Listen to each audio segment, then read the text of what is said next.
ఏమ్మా అక్క తమ్ముడు తీరుగా కూర్చోనారే మీ పని మేలు. ఏమ్మే నీ బాధ? నువ్వు కూడా వచ్చి కూర్చొని ఆడుకోయేమి? నీకంటే పని పట్టాలే, నాకు పనిలే. నీతో కూడా కూర్చొని ఆడుకునేదా ఇంకా? ఏమంత పని అమ్మా నీకా? ఇంట్లో పని అంతా నువ్వే చేసేటట్టుకున్నావే. అక్క ఇది పని చేసే టైం వస్తే మిమ్మల్ని అసలు చూసుకుంటుందో చూసుకోదక్క. ఒరే నా బట్ట ఇన్ని రోజు మా ఇంట్లో తింటా ఉంటే పనిలే అనుకున్నాను రా.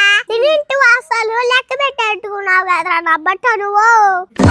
ఒరే మా ఇప్పుడు గురించి నీకు అవసరం రా, బూస్తా కూర్చోరా. మా తమ్ముడిని ఏమన్నా అనుకో, తాట తీస్తా. ఆ తాట మీ తమ్ముడిది. తేట బట్ట ఆడుతున్నా బట్ట. పాపా నువ్వు చెప్పింది కరెక్టే, ఈ తేలు పట్టినోడే. ఏందక్క అటు మాట్లాడుతుంటే చూస్తానా నువ్వా? ఇల్ని పొలిచి కొట్టాలక్క. అవును రే, పొలిచి కొట్టాల్సిందే. ఇన్ని రోజులు మా ఇంట్లో ఉంటే మంచోడు అనుకున్నానమ్మా. ఈ దొంగ నా చూడమ్మా ఎట్ట మాట్లాడుతాడు. కుక్కకి అంత అన్నం పెడితే విశ్వాసం ఉంటదమ్మా, వీడికి కొంచెం కూడా విశ్వాసం లేదమ్మా. ఓయ్ ఏంద్రా టర్స్రావా? విశ్వాసం లేని కుక్క.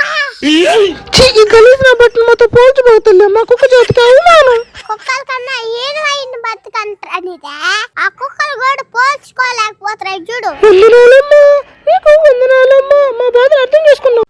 లేచిపోరా మా ఇంటికి నుంచి నా బట్ట. అక్క మా ఇంటికి వచ్చినప్పుడు చెప్తా ఉండు దీని పని. యాడే కుక్క అయిపోయింది బుద్ధ.